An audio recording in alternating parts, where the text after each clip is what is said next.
meet on the meeting minutes for May 12th? Okay, if none, all in favor, say aye. Aye. Okay. Are there any disclosures, conflicts of interest that anyone would like to make?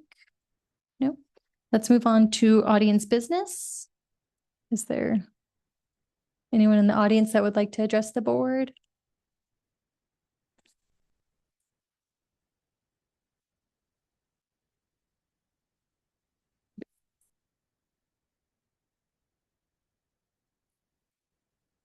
My name is Don Morris. I've been a Cheyenne resident since 1972, and I live 717 Frontier Park Avenue, which is right behind the Deming Elementary School, which is up for sale. So the reason I came was to see what had to be done, and if someone wanted to purchase the building and modify it, or if someone wanted to purchase the building and demolish it and then build what they needed to do. And Aaron has pretty much answered my questions very succinctly. So I don't have too much to do, except, as I understand it, the time that the Historic Preservation Board would possibly get involved would be if someone went through the procedures and needed to demolish the building. Yep, that's correct. Okay. I think I've got everything down, so I don't want to take your time, but I really appreciate coming in and speaking to you, and I'll try to keep track of what's going on. Thank you very much. Thank you. Thanks for coming. Thank you. And Chair, I just wanted to add one more thing. When they do a zone change, they are required to notify surrounding properties with owners within 300 feet. So you should get a notification for that.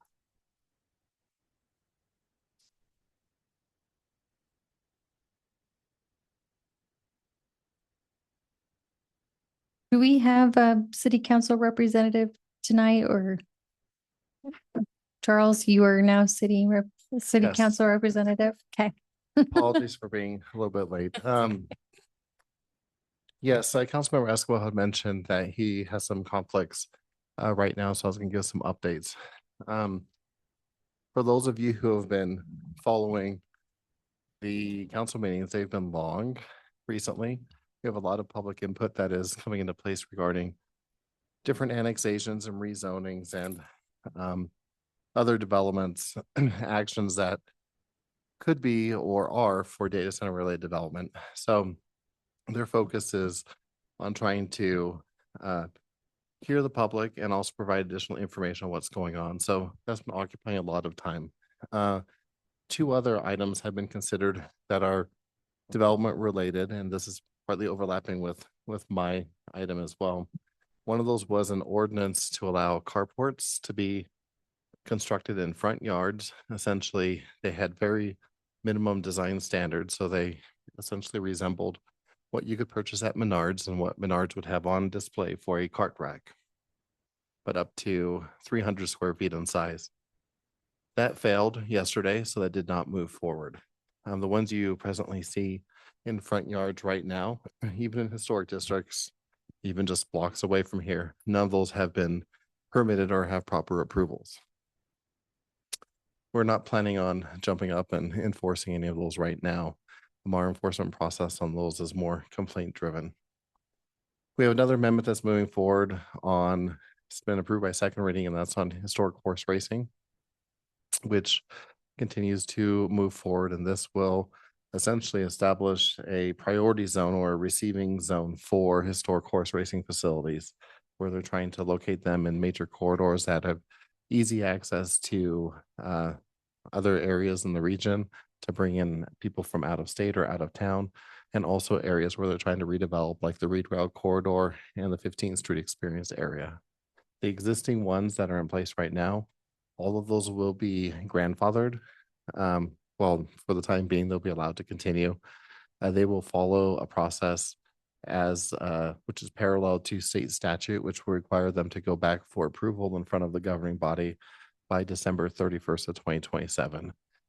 The way the proposed ordinance is drafted, it has a couple of flaws right now, but those will be corrected at the meeting on Monday of the Public Services Committee. And none of the existing or the proposed facilities that we have right now would be negatively affected by those design standards. Some other items that the council has been considering is the budget, which was approved last night. So I believe I'm still in the budget. So is Miss Fagan here? Yeah, we are all in the department's still in the budget. Nothing significant has changed. So we're continuing to move forward with our budget as it has been the last couple of years.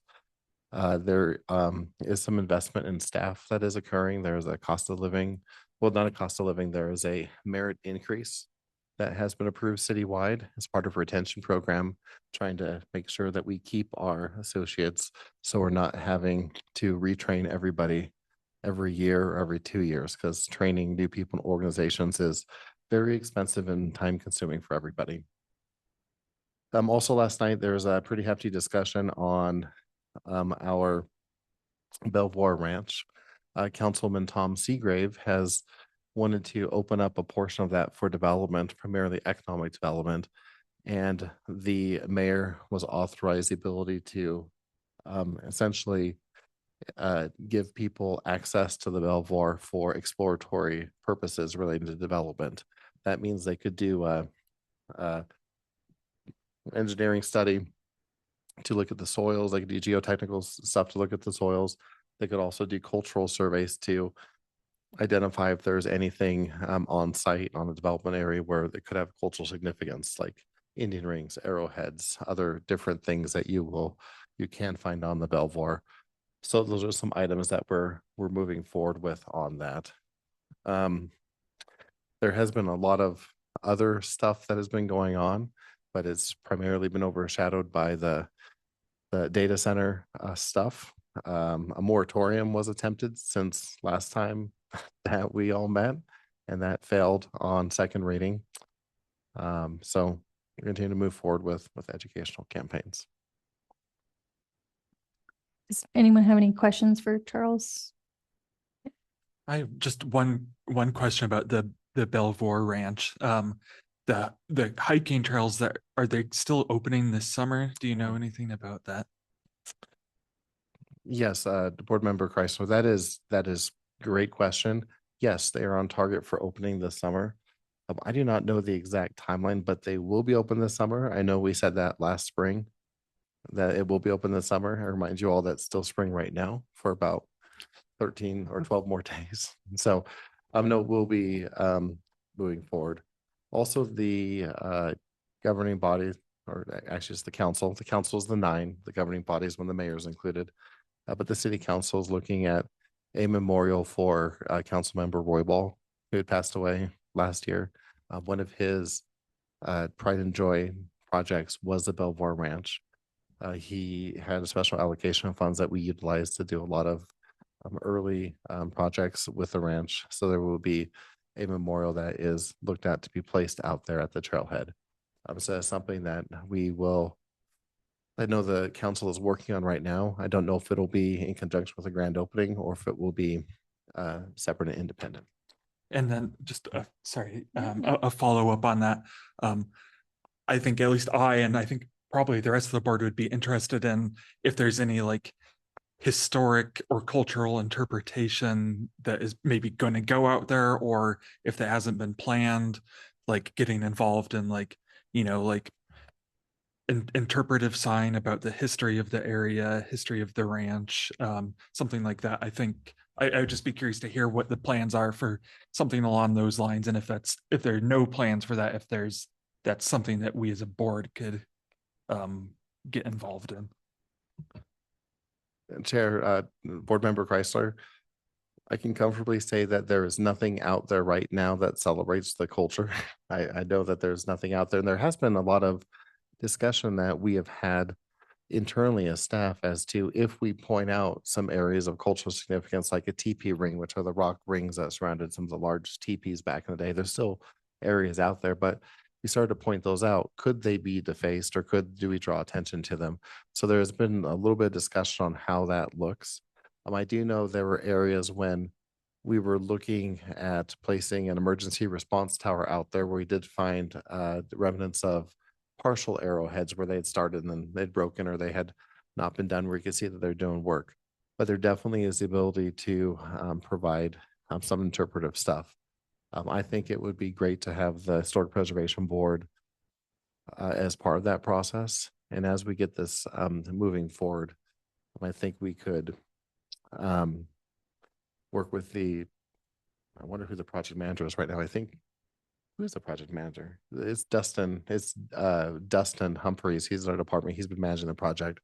We can talk to him on next steps, because right now the first steps was getting the trailhead complete, getting the trails in place and getting signage put together. And that was sitting at about 90% last fall. So it should be at 100%, and we can look at how to elevate it to Belvoir 2.0. Gary? Is the missile base part of that property? Chair, boards, or Chair, through you to Board Member Sims. The property surrounds the missile silos. There are 2 silo buildings out there and an old power plant. About 8 years ago, the assessor had done, no, actually about 5 or 6 years ago, the assessor had done some research and they changed the land ownership back to the federal government because of some deed restrictions. So they're technically under the federal government's ownership right now, but we still have access to them. Like, we have our own lock and key on the buildings to keep people out. But there have been discussions about looking at how we could make that some type of interpretive site out there. If anyone has connections with state parks, we have wanted to lean on them and say, hey, you have one missile silo, how about this one? But it could be challenging to do that restoration. They aren't exactly silos. They are They're buildings correct, where not they silos. laid Yes. down like that. And actually, there's 3 of them out there, and there was a contamination problem at one time because they used to just blow the fuel out of it when they changed them and run it into a ditch. And so there's that problem, but that's a real historic site. It's one of the original Atlas sites, and it's very dangerous in this respect that people have been stripping it for 50 years now. So. Yes, that's accurate. With the Atlas facility, it is they're the above ground buildings. They have the roof that would essentially open up, and then the missile would elevate. I like to compare it to that old movie Spies Like Us, sort of, but this was the American side of it, where you had the missile that would be up there. And what would happen is they would bring them to alert. They would test them. They do a burn, and then they would essentially clean the engines, and that would go into a discharge pit. And then that had TCE, which is an environmental contaminant, and that TCE is in the ground, and it's actually moved and migrated across a good portion of that north western portion of Belvoir Ranch. The federal government is actively monitoring that TCE plume, and Terracon, I believe, is the consultant that goes out there and is doing tests. But in order to mitigate TCE, which is what the contaminant is, it's actually relatively easy. It's just costly and time consuming. Essentially, it's bringing groundwater to the surface, essentially bubbling it and oxygenating it, and then it releases the TCE, and it can goes in the atmosphere, and it's not harmful to do it that direction. But there have been discussions about how to pressure them to go quicker. And just for some historical significance, if you go to the the Eagle Bar down by the pump house, Yeah. if you see that big tower, they've got their sign on, that's one of the original missile Cradles. that was inside those buildings. Very cool. Yeah, next time you do drive by or walk by, look up and you'll totally see it. You can't miss it. I believe the city of Greeley may maintain an Atlas facility off of US 34. I've wanted to go visit a couple times, but their hours continue to be reduced, and it's challenging to get out where it's located. But I think they have one. We can see about getting some more information on that. I just have one more question on that. If the area is open for development, are the new trails going to be protected in anything that they potentially develop? Chair, members of the board, I would hope so. And I'm just laughing at some of the things I've seen in the past. No, I fully anticipate them to be protected. The area that they're looking at for development is specifically out east. So it is the eastern portion. The trails are on the southwestern portion. So areas that would be subject for development are out east at this time. And there has been some discussion off of Harriman Road, just very, very lightly, but we have not actively looked at any development out there because there's some more problems with getting utilities out that direction. There's not natural gas out that direction. And there's some energy issues with energy providers because it does a switch through the middle of the Belvoir Ranch from Black Hills Energy to, I think it's High West is out there, I believe. So there's some differences in utility providers that make some things challenging out that direction. Does anyone else have any further questions? Okay. I know I don't know if we want to jump ahead here, but is David Palacio online? Do we want to address him or so he doesn't have to sit around? Sure, he's not online. I did speak to him yesterday. He said he was going to be here, but Okay, well, we can continue on in the agenda. I just figured if he was online and we wanted to go through that now, that way he doesn't have to stick around for everything. Okay, I'm assuming that that also covers the report from planning and development as well. Board, chair board, I can add real quick. We have another face in the audience back here. This is Henry Kobolinski. Kobolnik, sorry, I knew I was going to butcher that. I didn't even read it. First time I tried to say it At the recently. first part, sort of, right? He's our intern here. I'll let him introduce himself really quick, but he'll be joining us for the summer. If you want to introduce yourself and let them know your interest, that'd be great. Yes, hi. Hi, members of the board. I'm Henry Kobolnicki. I'm the planning and development intern with the planning department for the summer. I'm a student at Kansas State University and I'm originally from Laramie. Oh, awesome. Well, thank you for coming.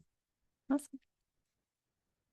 So other department updates that we have right now, we're just extremely busy working on different development applications.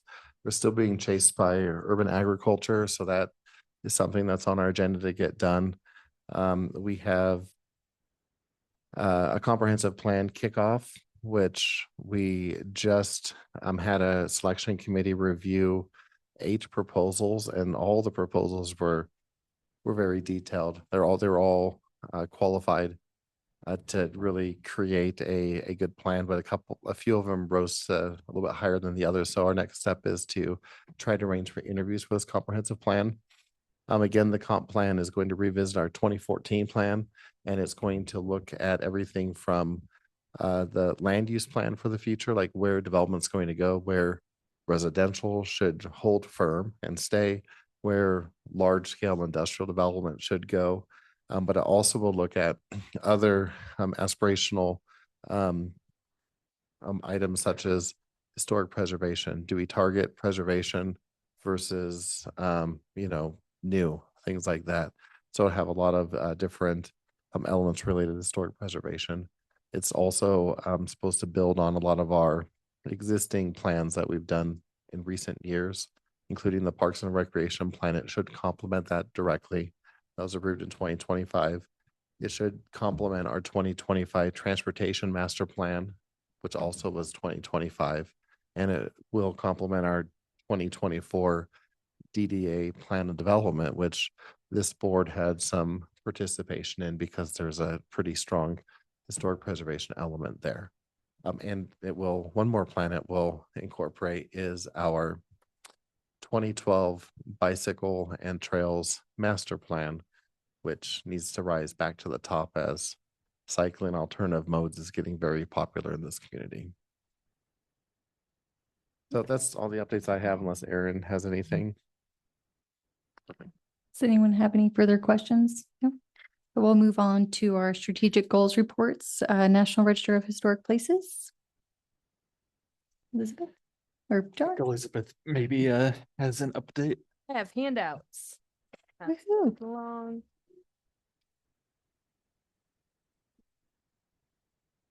So the documents that I'm passing out, this is for the African American study. This is an example. The first is kind of my overview template that I'm using for each property that I've been able to identify. So you can see at the top here is kind of just quick and dirty, so we know what's happening, but obviously the address, the year's active, does it still stand? What were the purposes of it? How was it used? Essentially, the people associated with it, and if it is eligible for the National Register. I've also included a map there. The next section is property information, kind of the basics there, location, what I've been able to find in the county records, Sanborn map information, architectural style, and history of the building as well. And then we're popping into the people associated, so all of their kind of information. And then also adding census and city directory and history for that as well. And then, of course, a bibliography, because I have a tendency of not saving that information. So I'm trying to be on top of it.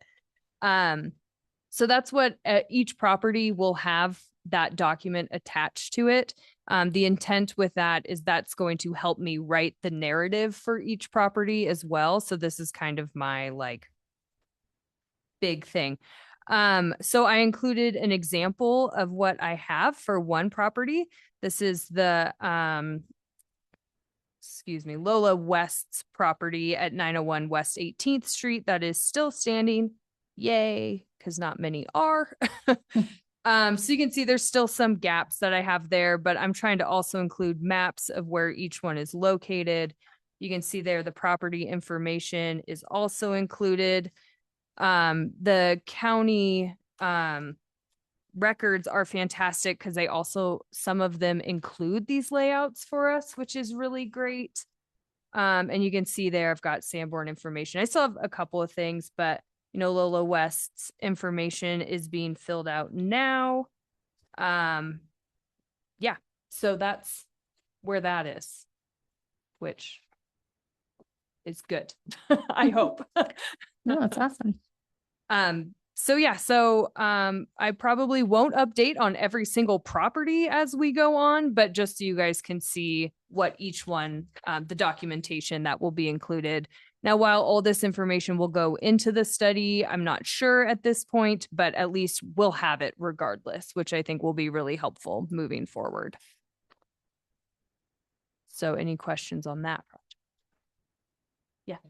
So you're sort of using this as a way to like organize the research as gathering it, and then you'll do one of these for each property that you're looking at, and then turn it into like a written narrative that will go into the overall study. Exactly. Cool. So you can think of this as kind of like a very intense outline, if you will, for each property. So this is what I'm using, yes, to become the narrative for each one. Yeah. And are you still is everything still sort of like going Oh yeah, going well? And I know before we had talked about like I would be willing to help you if you need any help on stuff, and so it just that offer still stands. But otherwise, yeah, thanks for sharing what you've been working on. yeah. I think one thing, and we can talk, outside of the meeting too, is going through all the census records and gathering address for people identified within the community. That's going to be a big lift.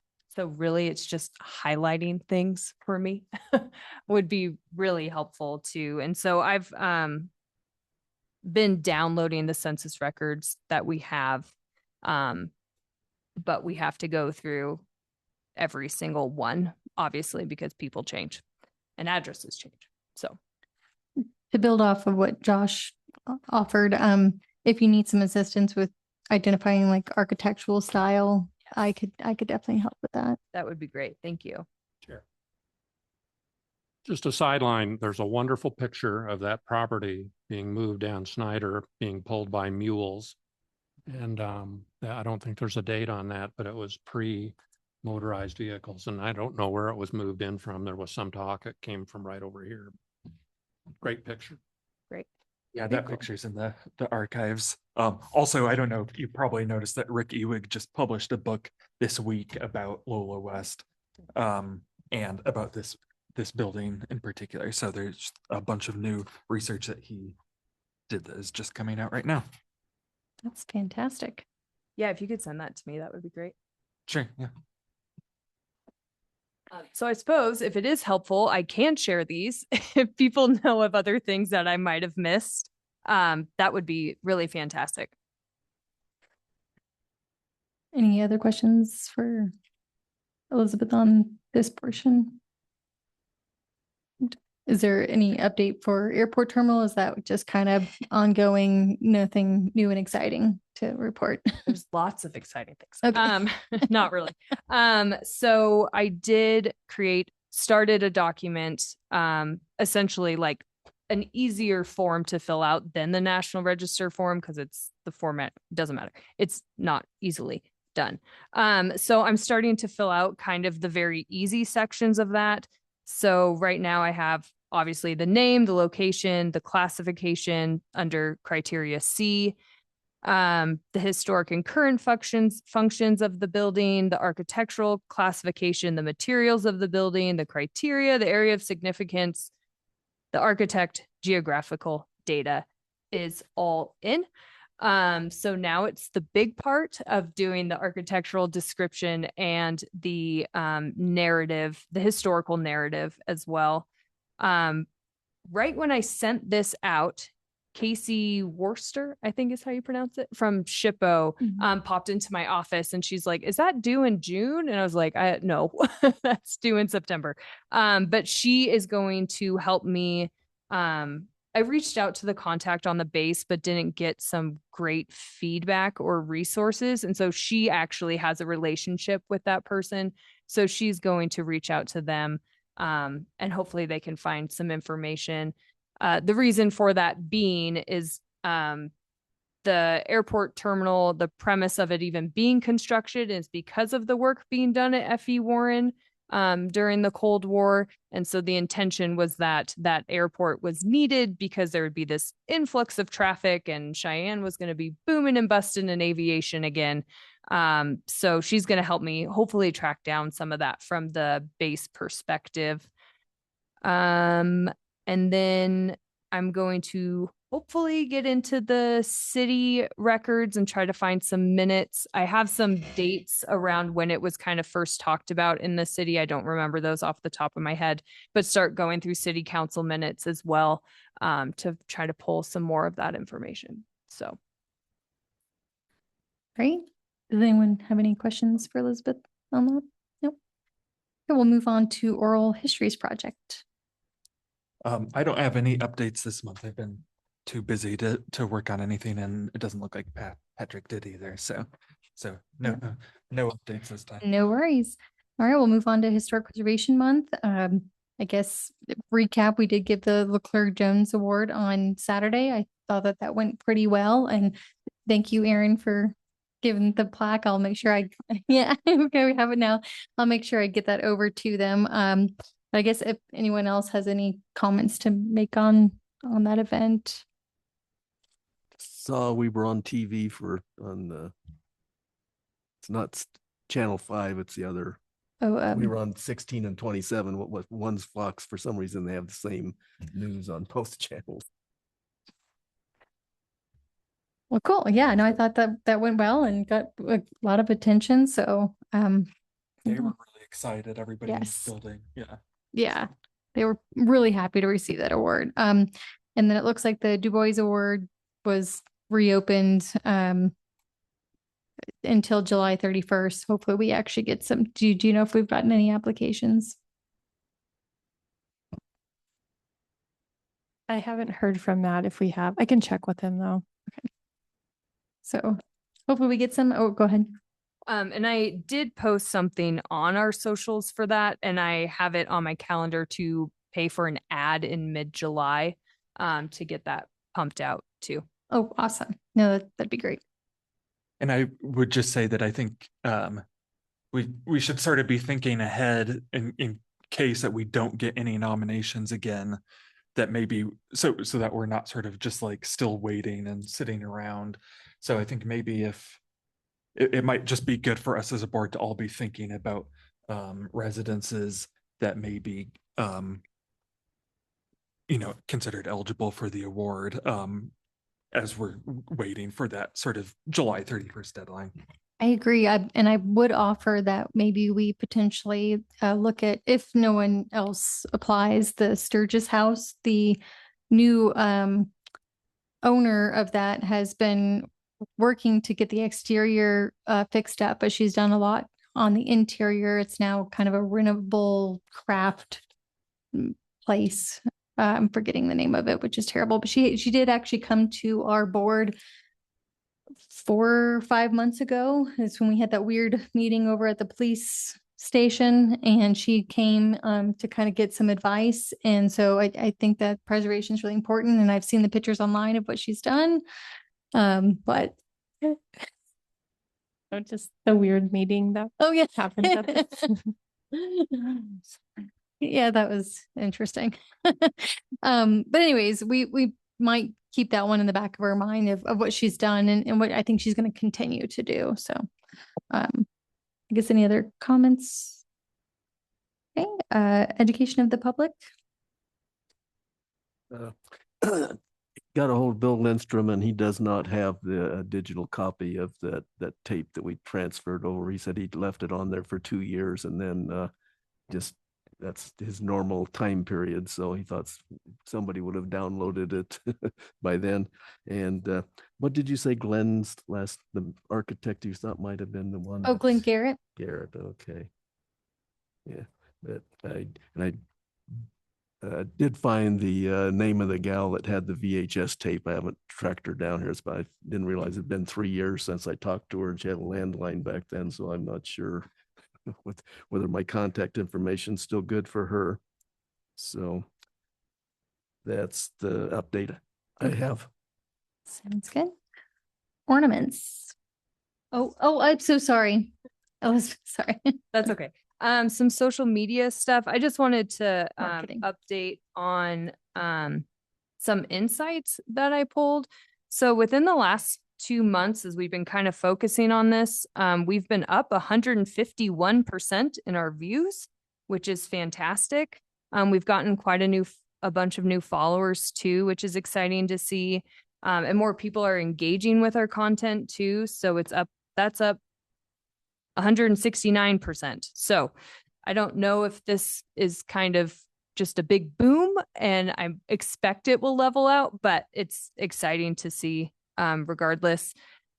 Some proposals that I have for the next month are on the 15th, talking about the Crow Creek flood of 1883. There aren't really any photos of that, but I figured it could be a cool way to show other floods in town, especially since there's great historic buildings in the background of that too. I know some of these aren't exactly historic preservation based, but if we wanted to lean into just some historic photos showing, the downtown area. Sorry, I go ahead. didn't mean to catch up. I don't know if you already have the photo, but I have a photo of that flood Oh, great. that's outside of the Eidelman Block building. Awesome. So I can send that to you. Perfect. The 22nd is auto race day. There's some great photos showing different, automobile races downtown at Frontier Park. Just again, another one to share some historic photos around Cheyenne.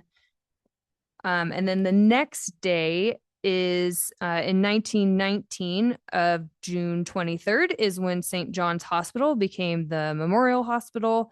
And there's some photos of that original hospital in state archives as well. So those are kind of my proposals for history-based ones. And I didn't know if there was any board info that we wanted to share this month as well. The Corps of Engineers did history of the Dry Creek and Crow Creek flooding back in the 1960s. I know there was copies of those in the city engineer's office when I left a century ago, but I might even have a copy of those myself. But because there was the rumor is that that Crow Creek flood, the flood or the Crow Creek actually was like a block or two over on like Snyder, and some buildings went down and got stuck in the underpass, and they just pushed dirt in and then moved and built a new crossing at Ames. So I do have one social media question because I see that people are kind of sending private messages, and I don't know if you've been responding to them or if we should talk about responding to them, but because some were like, how do we research our house? And I don't know. Have you responded to any of those? No, I haven't, but thank you for the reminder. I can start doing that. I mean, I usually check the museum's messages almost 3 times a week, so there's no reason why I can't switch profiles and check ours too. So yeah, I can add that to my remember to do list. Don't want to add the extra burden, but I've just, yeah, I've seen them and I'm like, oh. Well, I'm kind of, yeah, I agree. And if people are engaging, definitely want to engage back. So thank you. Okay, Josh. And Elizabeth, you're asking about like things from the Historic Preservation Board that you should share. I don't know if we have any material or if we got any pictures from Saturday, the Leclerc Jones, which I don't know what we have or where it's at, but it would probably be a good idea just to share that we awarded the Leclerc Jones Award to the Asher Building. The ones I took are terrible, but I do know that that I think it's your Wyoming link or whatever it is. They had like the video, and I don't know if maybe we could share that. Did you? I was just gonna comment that Amber put together some really nice, like a couple of posters that are on display there Oh yeah, that have like a timeline of the building and some interesting facts and old news articles and stuff. So just even like a PDF of those images would be cool to share. Yep, I'll send that to you. Chair, if I may add real quick, because Elizabeth or Board Member DeGreiner really mentioned some good history that had gone on in the community, and something I've tried to plant a seed in our community recreation events director's ear is that the pickleball courts at Lions Park are actually at the former location of the Cheyenne Zoo. And if you ever Google search Cheyenne Zoo to see what it was like, you get redirected to Colorado Springs, which I find disappointing because of the Cheyenne Mountain Zoo. Although cool, it's not Cheyenne. I've talked to Jason. I've asked that we name that the zoo at Lions Park because I think it'd be just kind of cool. A whole bunch of crazy because you got some wild pickleball games. But I think it would be really cool if we were able to, as a board, put together some type of exhibit that would recognize that this was a zoo, because that was something that was common in some of these small western towns to basically fence in the lost elk, bison, or deer that happen to be out there. But I mean, that's what the zoo was. But just planting a seed, because that seed hasn't germinated with our CRE group. But anyway, I like it. Gary. I can digress again, but my grandfather, one late night, him and his buddies, after a night of drinking, went out there and tried to ride the buffalo. That's an oral history. And 3 of them ended up in the hospitals.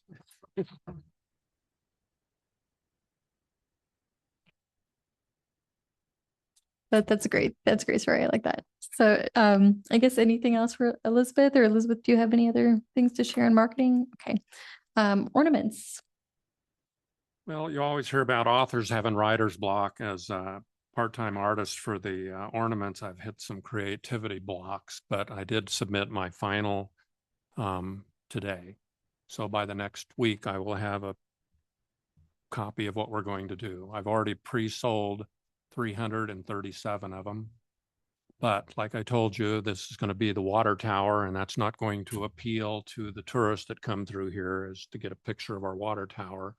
So I did reordered Capitol Dome and a couple hundred, and the depot to let those folks sell them so we can continue on with that. What I need from you guys down front row is I'm going to put a piece of the paint they use on those on each ornament on the back, just so there's some connectivity there. So if you know anybody that's up there painting or can give me access to it, I went up there and tried to talk to them, but It's actually posted. It looks like, you know, like I'm going to go to jail if I cross that fence and go talk to somebody. So if anybody knows the artist, all I need is about a half ounce. Yeah, it's Jordan and then CHP Paint. I do have Eric McDonald's information. What like are you looking for the old paint on there? No, or whatever he's painting. whatever he's using painting there. the pictures Okay. with. I just need the empty can and I can dab it with that. Okay, yeah, I can send you Eric's Okay, information. good. That'd be good. Yeah, they've got that fenced off and signs that say you'll get shot on sight. And... Okay, that's all I have.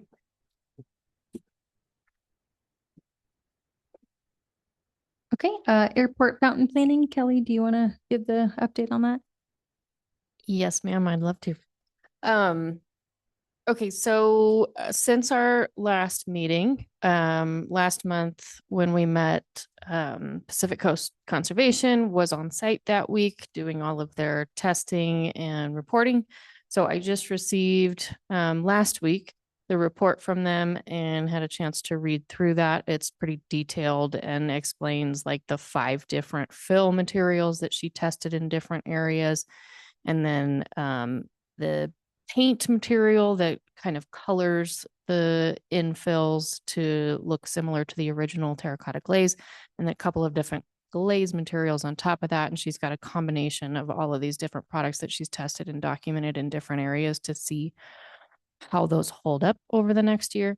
Aaron, I just forwarded you today the invoice along with that matches the purchase order amount that they quoted for us. And I did just want to note, looking at that, she actually exceeded her hours. She originally quoted like 24 hours for her to be on site, and she worked over 35 hours and then put a little bit of additional time into the report, but they did discount that. They treated it as a not to exceed proposal from what they had quoted us at just over $9,000. So there was over a $2,000 discount on that, based on the time and materials that she's actually put into it. So I just wanted to note that. I think that's good of them. They didn't come back and ask for additional fees or anything like that. She truly did as much as she could while she was here that week. And then second, the subcommittee went out and met with Jason Sanchez last week as well to get a better idea of what he's seen. Last year specifically, he said the city had to put some money into replacing the pump. Come to find out, because there was a little bit of confusion, like, oh, we think it's new. We know it was operational. Nobody was really sure. He said they actually fried like the motherboard or some part on that pump last year, so he had to replace it. So that's brand new. Most of the plumbing and everything in the vault below the fountain is new, he confirmed, except for there's a main like supply pipe that goes from the vault underground and comes up and feeds the main reservoir. Yeah, so like the inner part of the fountain, yeah, that's got a circular pipe running all around, and it's got like the supply nipples, I guess, that the fountain sprays out of. So that circular part, and then the supply pipe that goes down to the vault below are old and corroded, and that was Jason's main point and request to us. Is he said, you know, they did a bunch of investigation and had guys out there every time the fountain was clogged and not working. They'd have to go out and clean it out. And they replaced multiple things working with a plumber last summer. He said, but he is pretty sure, like through all of the time that they spent out there, that this is the last piece of that puzzle, like as far as the plumbing and the components that make the fountain run, that definitely need to be replaced. He told us, like, there's no point in the city even trying to fill the fountain and start it up this year until that can be replaced.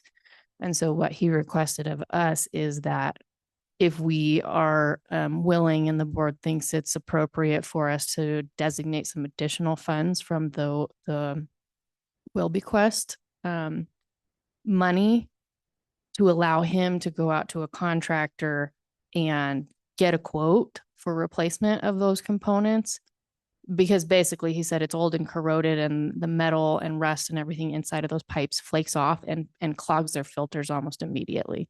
And it's just a maintenance nightmare for them to try to get guys out there to clear it out and keep it running. So he did not have any quotes on that yet. Didn't know specifically what it's going to cost, but he asked if we would approve up to like $20,000 or $25,000. He's fairly confident, and I don't know either, but I can't imagine it would cost that much. I would assume it should come under that. And if he can get a quote, I can't remember what the maximum number is, but he doesn't have to go out for competitive bids. He said he'd just like to take care of it. Yeah, if it's under 10,000, but yeah. But if it is over that, then he does have to get 3 competitive bids to do that. But I think the reason why he's asking, sorry, Kelly, No, you're that for that 20 to 25,000 is kind of the other miscellaneous pieces to the fountain that they can work on repairing, like the glass above, look at some of the sealants, which we'd want to talk to. And he's mentioned a couple of companies that we can talk to as far as fountain repair, and just making sure that we have a good seal. That upper basin, it could have some kind of leaks in it. We want to make sure that weather barrier is completely intact. And so part of that 20 to 25,000 is to try and take care of those items. We're going to have to break that seal anyways when we put in new piping. So we're going to have to repair at least around there. So we'd hopefully have someone kind of take a look at that. So sorry, go ahead. Yeah, no, thank you. So there's a few additional components that we'd like to try to get additional experts involved. I guess he mentioned, I think, is it Sawyer Landscaping or something that may have some fountain related or water feature related experience we could reach out to, and then Global Spa. And then Jason said he could send us the name of the designer that was working on potential updates for Johnson Pool as well. So that's one of our next steps as well, is to reach out to a couple of those contacts and see if we can get somebody to look at the fountain from like a waterproofing perspective and try to identify what the potential issues are there. Those were other components that were also included in the report from Pacific Coast Conservation, is that they would not recommend, them coming out and doing any additional repairs to the terracotta itself until we make sure the fountain is waterproof and all of the plumbing is in good working order and there's not like water infiltration.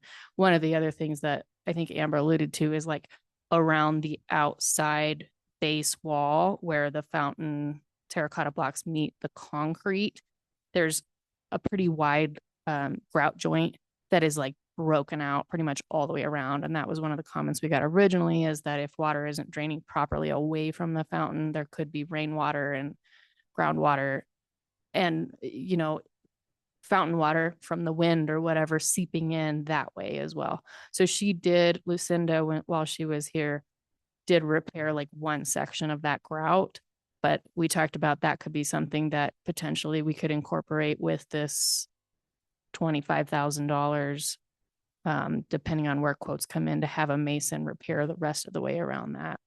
Because they're probably going to have to like grind out, clean up, and then re-mortar that joint. And Jason asked for it to happen this way is so that every time he gets a quote, he's not having to come to this board for approval, and then we drag this out for a very long time. If we could give him this funding, he could potentially get the fountain running maybe the last week in the fall, which we need in order to understand what Pacific Coast has done, how that water is acting. If we can't get the fountain running at all, then it kind of hurts this kind of investigation that we've already paid for.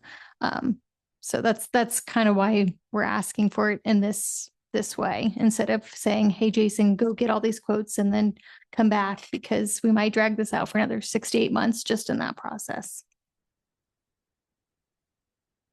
So I guess sorry, did you have anything else to add? Is there any questions? So first of all, thank you guys for doing I know how much work it is sort of trying to like piece all these different things together. And so I'm just trying to make sure I sort of fully understand, like, so the recommendation from, so Pacific Coast came and like investigated, and they're looking at the different like finishes or different repair methods, but for whatever testing they're doing, they have to wait a full year before they can come back and actually do the terracotta anyways. And so you're saying that in the meantime, we can try to finish these last few items that need to be addressed before, and they need to be addressed before the terracotta is repaired anyway. Okay, so Yep. yeah. That's correct. And because a part of this year test is she wants the fountain to run. And at this point, Jason's like, we're not filling this and turning it on because it's not functioning properly. So Okay, so to complete the test, mhm. we need to be able to turn the fountain on a year from now, or whenever they come Yeah. back.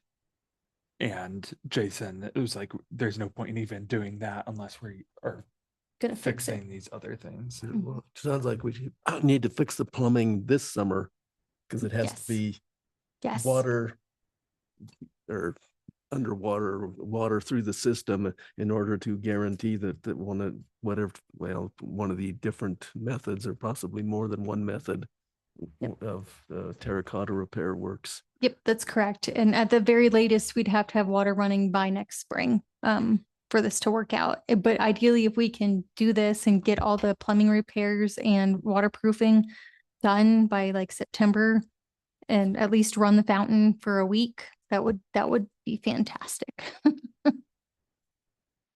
I understand that the next fix is the plumbing fix, which is what Jason is talking about.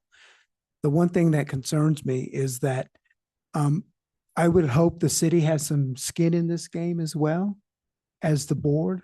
And it just concerns me a little bit that Jason's asking us to fund the whole 25,000.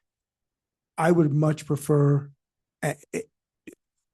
joining in a partnership with the city. They pay half and we pay half. I mean,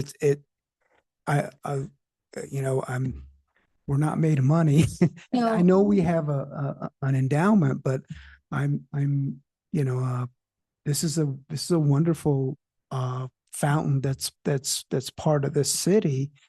And I'm just a little bit dumbfounded that they're asking us to put up all the money, and that's just that's my knee-jerk reaction. I definitely don't disagree with you. I mean, I agree, but unfortunately, because they never allocated any funds for this budget, for what they do to the fountain, you correct me if I'm wrong, Charles, but this is just what Jason indicated to me, is that they don't have any funds to put toward the fountain. They are providing kind of work in kind, the employees are The labor. spending, it's city funds are paying for the people that are cleaning the filters and all that stuff. So Charles. Chair, members of the board, there wasn't any funding that was allocated with the budget. There are a couple of options that we do have to seek funding. One of them would be looking at some of our there's a lot of philanthropic money out there lately because of recent development, like Meta has their community action grants, Microsoft has grants. A lot of the other data center developers are trying to outdo themselves with monies that they donate. So there could be the option to look at that, including tall grass as well. No, that's great, because I agree, Patrick. It feels like there should be some sort of partnership in getting this taken care of. So if there is avenues. We also do budget reappropriations quarterly is what the city treasurer would do. So if we would like to look at a specific line item for a 50-50 match, that is something that we could see if Councilmember Escobar would like to bring forward. And it could be a discussion point where we could look at pulling that from our reserves.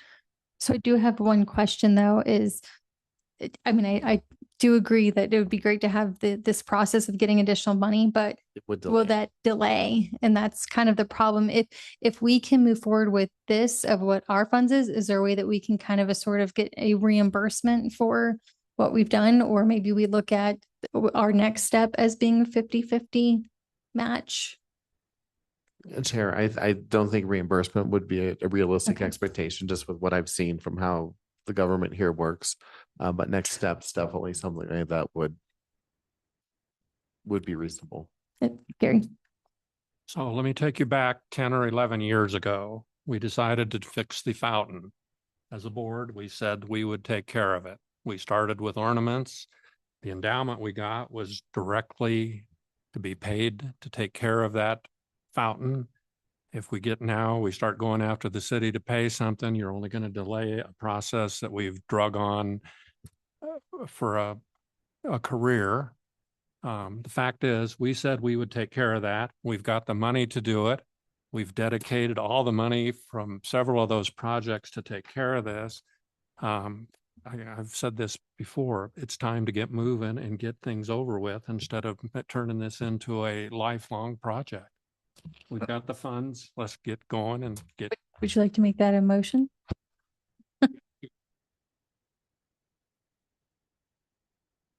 And I don't like the idea of giving somebody a blank check either. But No. um, And that's why I think we would cap start it. asking the city for money, I'm guarantee I won't be here on this board when that happens. And probably half of you won't be if we drag this on any longer. I have just one more question. That I'm trying to remember back from 1 or 2 months ago about what I'm just thinking about, the will bequest we have is a certain amount of money. We spent some of it for this initial testing from Pacific Coast. Seems like we're getting ready to maybe vote on spending some more of it on the plumbing and getting that all taken care of.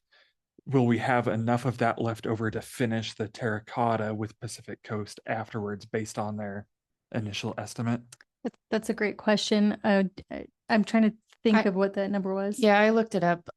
So when we had our strategic planning meeting a couple months ago, that fund was right at about 155,000.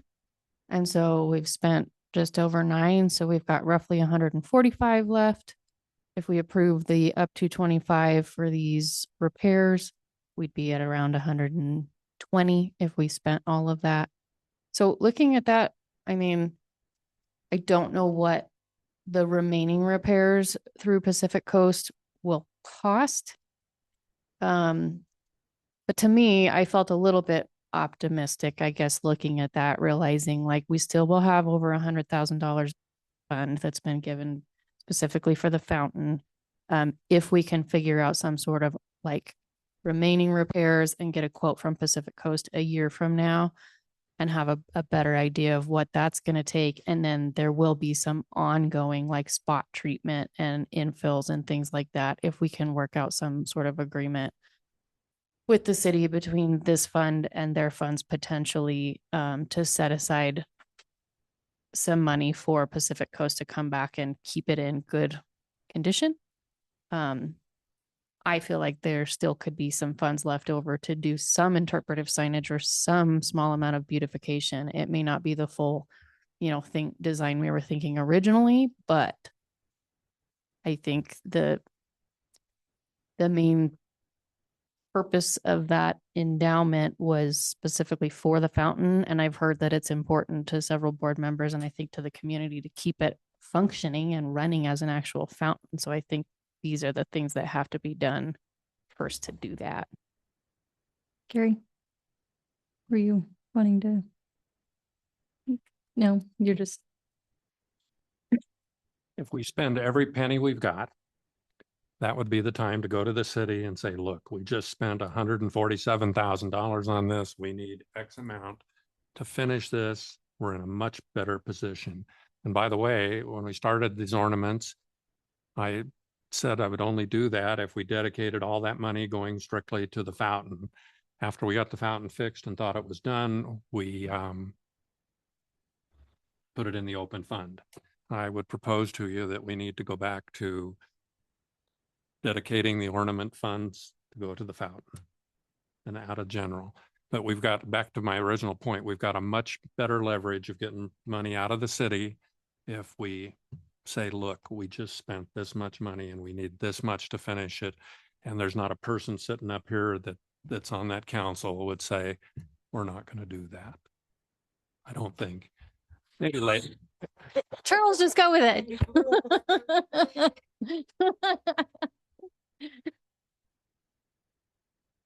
Okay, I guess any other questions? Would anyone like to make a motion to dedicate the 25,000 to the plumbing repair and waterproofing repair and what we need to get this to run? I will make such a motion. And I'd second it. Any further discussion?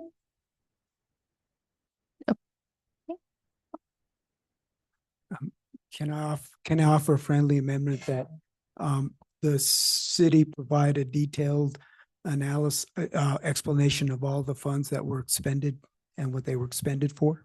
Absolutely, yes. Okay. David, will you? I'm okay with that amendment. Okay. All in favor, say aye. Aye. Any opposed? No. All right, motion passes. Now I'd like to make a motion that all the funds and profits we receive from the ornaments from this day forward go back into the fountain fund. I second the motion. Any discussion?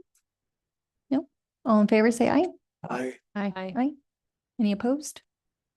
Okay, motion passes. Okay, we'll move on to the pump house. I think we all know that it was unfortunately set on fire, and it looks like there's potential that the investigation's still ongoing as far as the structural. Do you have any updates on that? Chair, members of the board, I did reach out to the chief of staff to figure out where it was in the process. They have presently had a structural analysis that's occurred. They've been working on it. They're finalizing that report. I mean, I do anticipate to have that ready in the next, probably within the next week or so. So as soon as we have that information, we will get that over to you. From what I understand preliminarily is I think it's not as bad as people may have thought when it was having its issues. It may have made it easier to repurpose. So It's a nice way of putting it. Because we'll be careful of what the public perceives on. So, but anyway, it changes the way that the repurposing would look, because before it was historic structure, you had to match, you had to retrofit and stuff like that.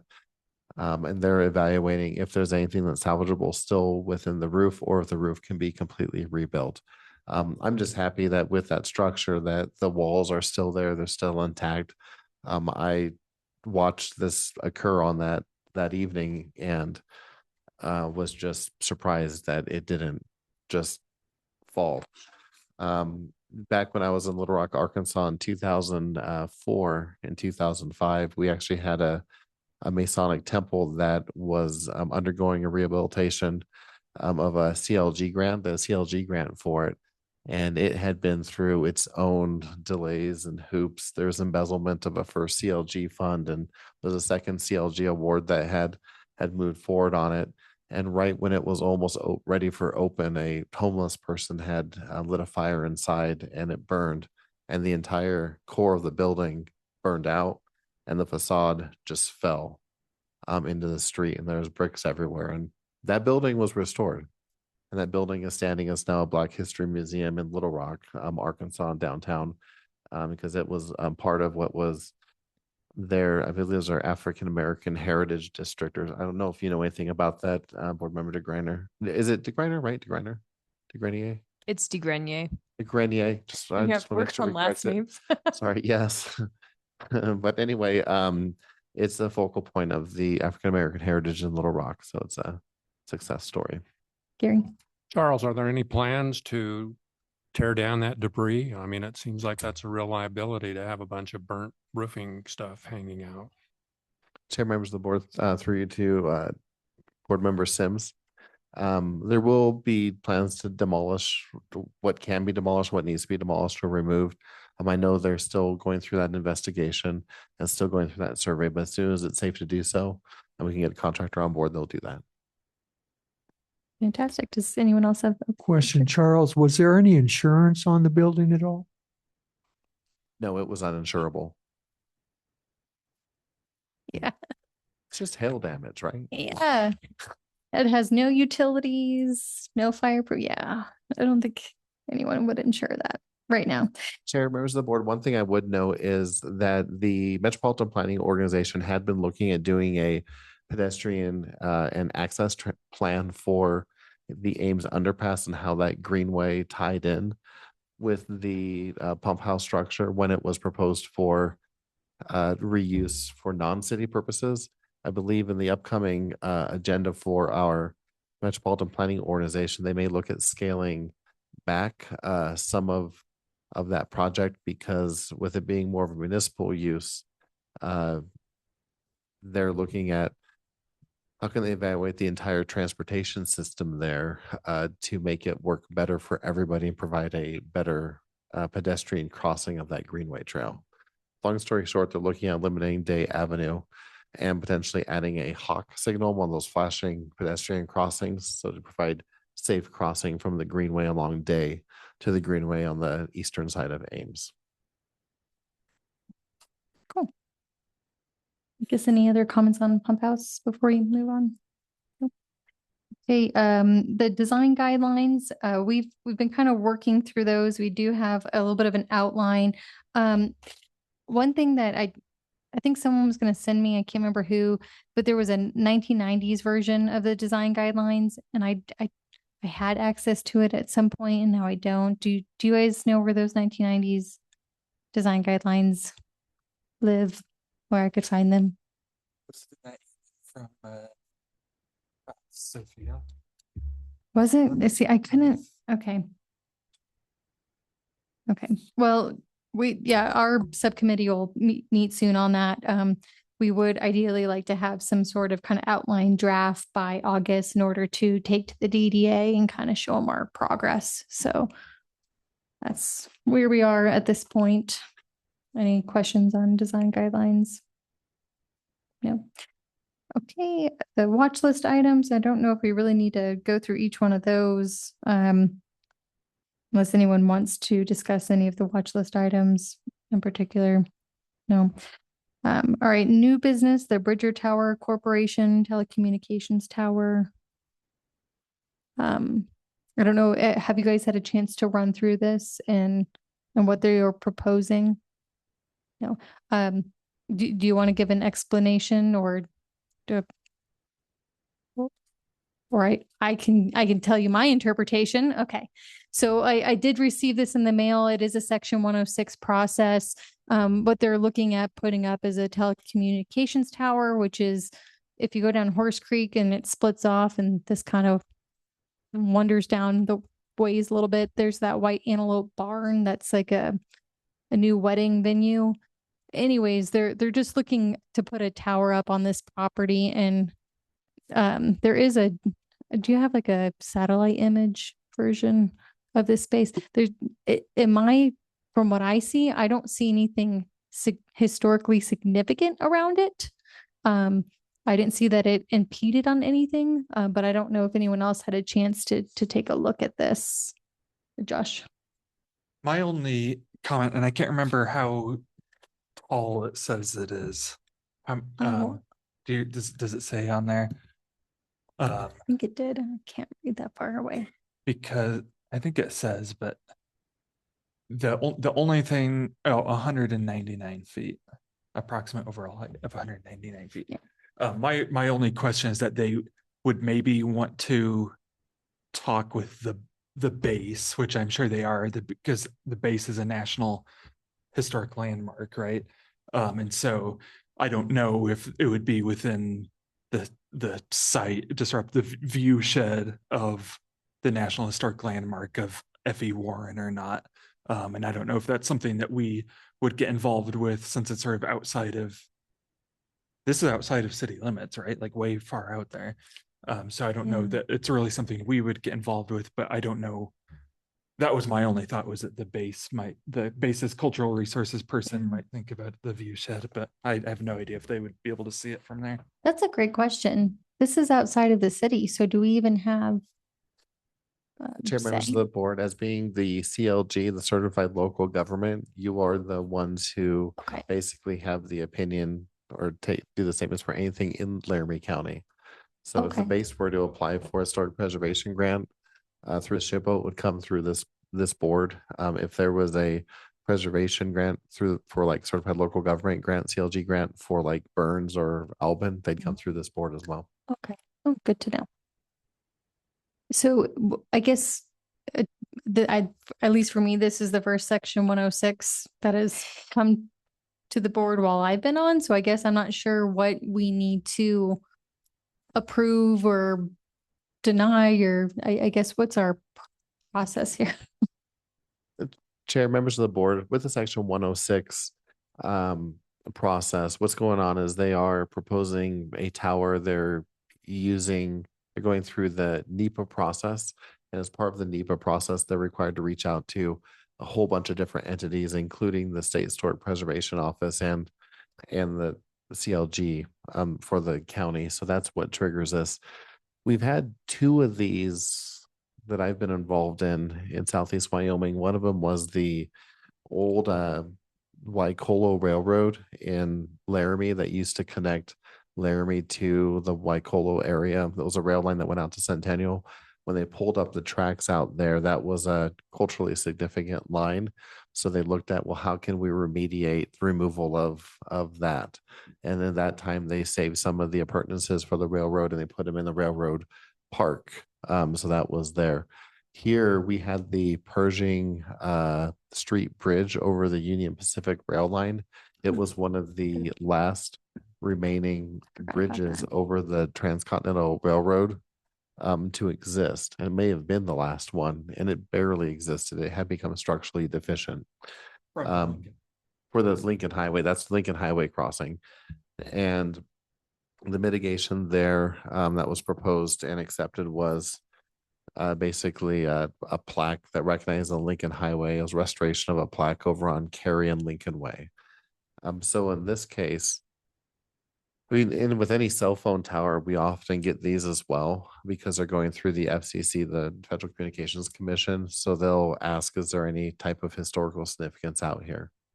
So they're really just looking for any statements as to whether or not you all are aware of anything. I'm not aware of anything out that direction. I'm not aware of anything, but is this something that we have to make any forward movement in this meeting, or is it something that we could bring to our next meeting? Because I mean, I certainly don't have enough education of this specific site or understanding this process for me to feel comfortable making any sort of motion. I mean, I don't know how others feel.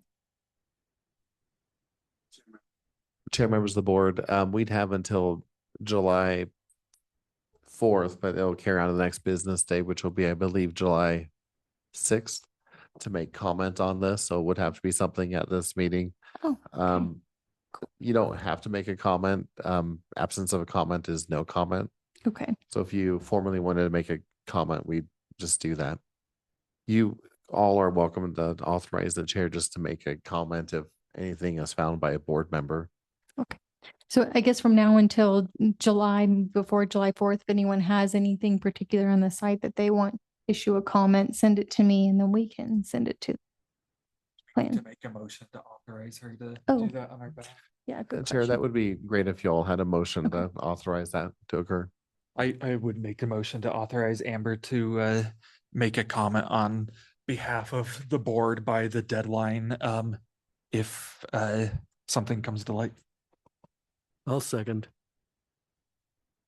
Any further discussion? No?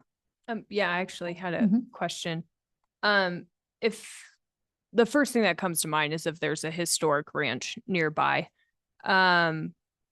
And then if there is, but we give the go ahead to construct, are they providing mitigation funds? That's what the process is. That's what we're figuring out right now. As chair members of the board, what it is if we note that there is something of potential significance, like the view shed from a historic ranch that's nearby, then that would be found in their application, and then it would start that conversation as what is appropriate mitigation. And we're just for clarification, also, we're not giving anything we do is not giving approval for construction. We could just have the opportunity to comment on it. So whether we say something or not, it has no bearing on How whether it moves anything forward. moves forward. And I'm sorry if I missed this, but SHPO has the ultimate authority. Is that correct? Who's doing the actual approving? Chair members of the board, I believe it's SHPO, but I think we ultimately have the ultimate authority. I have to double check. We meaning us or we meaning you? But I've noticed what has happened in these cases. I understand that the SHPO will defer that to us, and then we have to execute any necessary agreements that are needed to ensure that that preservation element exists. For example, the Louisa Swain Federal Building, which we're still going through. I believe we've finally figured out what's gone on there. Is the previous chair, Milward Simpson, had negotiated some discussions directly with the Government Services Administration, GSA, on that disposal. And it should have gone through an agreement with the SHPO office first, and it skipped that process, but the GSA doesn't realize that. So there's a bunch of Oh, pieces. shucks. It's messy. There's a bunch of pieces that need to fall in line, and those pieces are out of order right now for the Louisa Swain. It's not threatened right now. It's just delayed, which federal government, they create delays. Why not participate in one? Okay. So I guess the point is we don't get to have the say. Unfortunately, we don't have clarification of who makes the final decision, but the motion is to allow any comments that you guys have to filter to me, then for me to pass on to this project. So is there any other questions or further discussion? Okay, and all in favor, say aye. Aye. Aye. Any opposed? Motion passes. Okay. Mhm. Just a follow-up question for Charles. Do you know if the mitigation was completed for that that other one we were talking about? I haven't gone and looked at the sign that they were supposed to fix. And chair members of the board, I believe it has been completed. If I do recall, I asked Stephanie Lowe, who was working with the DOT at that time, if it had been done, and she had indicated it has been done. And I believe I saw it once, but I can't really recall. It didn't stand out enough to be like, yep. I do think I verified once, but it's right down the street on Pioneer and Lincoln Way. Sorry, to go backwards one more time, and maybe I'm jumping the gun on this. If there is mitigation, who is that going to? And is there an application process to receive it? And chair, members of the board, the question was who's authorized to receive the mitigation? Typically that would go through the board to the governing body if mitigation is needed. It would go through this board recommendation and then a formal agreement to the governing body. Old business, David Palacio, he didn't show up online. Okay, well, guess we'll move on. Other business timesheets. Aaron. Chair, so I sent an email with a copy of timesheets, and then we also have copies out in the foyer every time we have a meeting. So if you guys are working out, even when we're at these meetings, you can put that down as time on your timesheets. Anytime you guys are meeting elsewhere, you can put that time down, but we really want to get those in, and especially for these CLG grants that we have out there. We use those as in-kind match for some of those. I know I've been terrible about doing it, but I very much appreciate you sending it digitally because that'll make it easier for me. But yeah, if we could all work on that. Are these supposed to be monthly or yearly, or doesn't really? It'd be great if it was monthly. but you know, catch up on the last 6 months, you know, how it also works. Okay, You want those sent to you, Erin? You can send them to me. Oh, how far back do you want us to go? Because I don't even remember the last time I turned one in. At least this year would be good since January. yeah, I think when we submitted our report, that yearly report, we had already kind of discussed previous year. So anything last year probably is mute at this point. Or I think the year Yeah. starts in like October or That's what something. I was gonna say. Oh, I is it think the- October? The year starts October Oh, 1, so you can go good to back know. through Okay. anything through October we could use in Okay. next year's report. I think, yeah. Thank you. That's a good point. Okay. Okay, well, if there's no other business, I guess we will adjourn. No, okay, all right, yay. Can we do it? Okay. Okay. It didn't work.